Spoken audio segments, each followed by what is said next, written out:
دغه غزل دی په ترنم کې شمس صاحب دانش صاحب کوم چې د ادبي رنګونو له اړخه زموږ حاجي شیرزاده خان ډیرې ته راغلي او د دوی سره سره خپل ناستو ملګرو دلدار زاده ګلاب صاحب، ایوب لالا، زکریا منصور افغان صاحب، تاسو ټول د دې ډالۍ رباعي شکل کې به د غزل دغه مصري وګم چې ځان ته ښکلی وایي لږ شان ښکلی خوبه وي، چې ما باندې میندې غم ځپلی خوبه وي، یو چا د یو بېوسه پلار قصه داسې کوله، بچو د رز درک کې لمر وهلی خوبه وي، خوددار دی خو بیا هم دا ممکنه ده چې دی یا د خپل جانان په خپو کې پرېوتلی خوبه وي، ما مخکې هم دا ویلي و دا اوس چې درته وایم جنګ ښه نه دی که دی نو چا ګټلی خوبه وي، خیر سا وشو که څو زړونه بدزنه د خاکسار دي، په ډېرو بل حاضرونو ځان ګټلی خوبه وي. شمس رسم د دنیا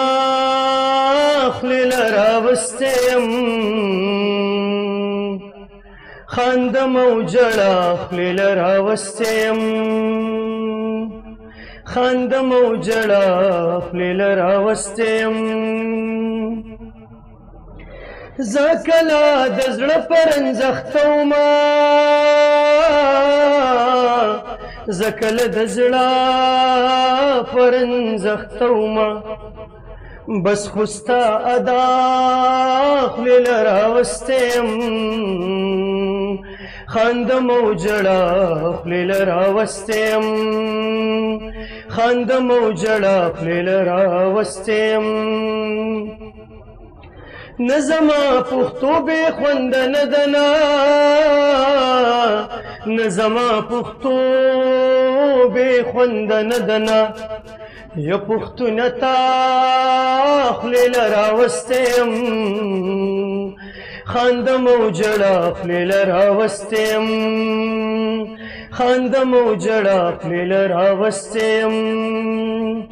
کله محبت کله نفرت کوي، کله محبت کله نفرت کوي، یا جانانه تا خولې له راوستی یم، خاندم او ژړا خولې له راوستی یم،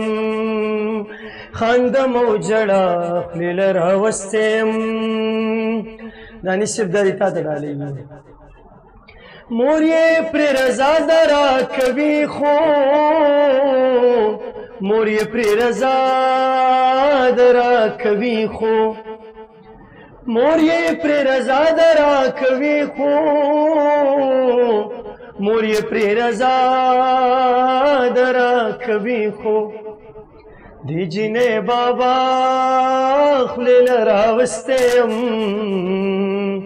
خاندم او ژړا خولې له راوستی یم، خاندم او ژړا خولې له راوستی یم، زه خاکسار وسنګ ګیله د بله کړمه، زه خاکسار وسنګ ګیله د بله کړم، خپل یو مسیحا